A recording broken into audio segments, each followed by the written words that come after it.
सशक्त श्रेष्ठ भारत मेरे YouTube चैनल पर आपका पुनः स्वागत है। इन दिनों भारत में धर्मांतरण के विषय पर बड़ी बहस छिड़ी हुई है।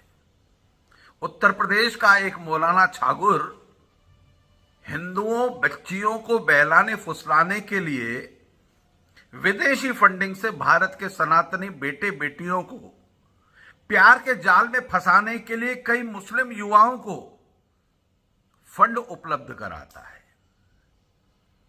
मुझे आश्चर्य इस चीज का है कि छागुर जैसा एक वृद्ध मौलाना जो अंगूठियां बेचने का कारोबार करता था, उसके प्रपंच में और उसके मकड़ी जाल के अंदर धर्मांतरण के सहयोग में आखिर हिंदू फंस कैसे जाते हैं।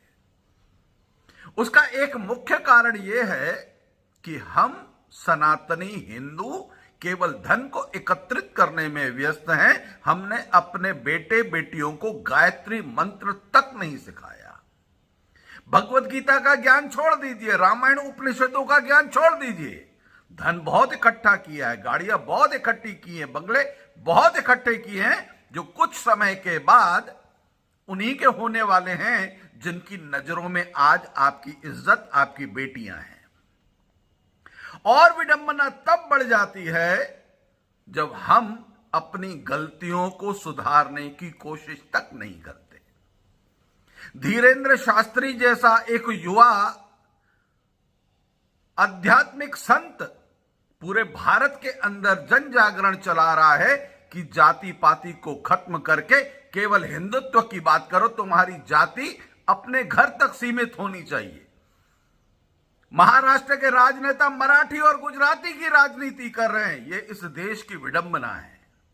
हालांकि कोई मराठी राज ठाकरे और उद्धव ठाकरे के विचारों से सहमत नहीं है। मराठी उन्हें गुंडा मानते हैं। यह जागृति इस देश के अंदर अगर धीरेन्द्र शास्त्री के साथ आप हम सब मिलकर करें तो निश्चित रूप से यह राष्ट्र, हम लोगों का परिवार, हमारी सनातनी बेटियां बच सकती है। 55-60 टुकड़े हमारी बेटियों को नहीं होना पड़ेगा। परंतु हमें मुसलमानों से उतना डर नहीं है जितना डर हमें उन कालनेमी हिंदुओं से है। मंच पर बैठकर एक बाबा इस्लाम की तारीफ करता है, इस्लाम के गुणगान गाता है, उसे नजर नहीं आता कि सनातन में कितनी अच्छाइयां हैं। सुनिए, इस्लाम के कितने अच्छे उसूल है। मानवतावाद, भाईचारा। नेकी करोगे तो अल्लाह ताला रहम करेगा, और यदि नेकी नहीं की तो कयामत में तुम्हारी खबर ली जाएगी। ये इस्लाम के सब उसूल है। हम निराकार में मानते, कोई गलत सिद्धांत तो नहीं। हम मूर्ति में नहीं मानते। इस्लाम धर्म कहे, उपनिषद कहां मूर्ति में मानता है। निर्गुण निराकार में सब एक है। साहब, संवेदना, सहानुभूति, संवाद से अपने विचारों का प्रचार करो। ये मूल सिद्धांत जो इस्लाम के आप देखो तो उसमें कहां तकरार है साहब। ये है मौलाना मुरारी बापू।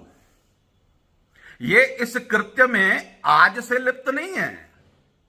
वर्षों से ये अपने भजन कीर्तन में मोला मोला मोला मोला के कीर्तन गाया करते हैं, और इनकी कथाओं के आयोजक सभी सनातनी हैं, हिंदू हैं। और अक्सर इन्होंने कहा है कई मुस्लिम कार्यक्रमों में कि आप तो अपने किसी भी आयोजन में खर्च कीजिए, इन्वेस्टर और दानदाता तो मेरे जेबों में पड़े। क्योंकि मुरारी बापू को मालूम है कि हिंदू भावुक है, हिंदू मूर्ख है। वो इन्हें फंड देगा, इनको दान देगा, और ये उन मुसलमानों को दान करेंगे। इन कालनेमियों से इस देश को डर है।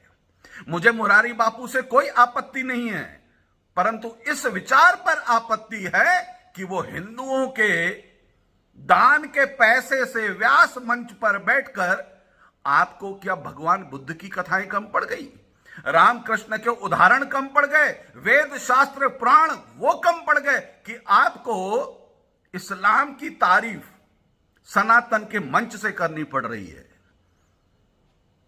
अपनी पूजा करवाना चाहते हैं। तुष्टीकरण की राजनीति में कौन से इस्लामिक देश के गुप्त एजेंडे पर मुरारी बापू इस देश के अंदर हिंदू सनातनियों को इस्लाम से प्रभावित करने की कोशिश कर रहे हैं? ये इस्लाम से प्रभावित करने का प्रयास है ना। जिस प्रकार से शाहरुख खान, सलमान खान, कई डायरेक्टर, कई प्रोड्यूसर हर हिंदी पिक्चर के अंदर हीरो मुसलमान दिखा देते हैं, इतना ईमानदार, इतना शरीफ, इतना भोला भाला, इतना मासूम दिखा देते हैं कि हिंदू बच्चियां प्रभावित हो जाती हैं कि नहीं, मुसलमान तो अच्छा होता है। मेरा शमीम ऐसा नहीं है। जिस प्रकार से उनका एक एजेंडा है, उसी एजेंडे की फंडिंग पर शायद मुरारी बापू, जिस पर मुझे शक है, काम कर रहे हैं। गुजरात के लोग बताते हैं कि मुरारी बापू का जो मंदिर है, जहां वो निवास करते हैं, वहां राम दरबार बनी हुई है, परंतु रामचंद्र जी के कंधे पर वहां पे धनुष नहीं है। हनुमान जी की मूर्ति के आगे गदा नहीं है। उन्होंने वहां मंदिर बनाया है लोगों को दिखाने के लिए कि हमारे भगवान निहत्थे हैं। किस आधार पर? तो हमें डर मुरारी बापू जैसे कथावाचकों से है, दिग्विजय सिंह जैसे उन नेताओं से है जो सालों तक चुप करके बैठे थे, परंतु कावड़ यात्रा प्रारंभ होते ही कावड़ियों के पे कमेंट्स करके अपना मुस्लिम एजेंडा, सनातनी हिंदुओं को भ्रमित करने का और वोट हासिल करने की राजनीति करते हैं। इन हिंदुओं से हमें ज्यादा डर है।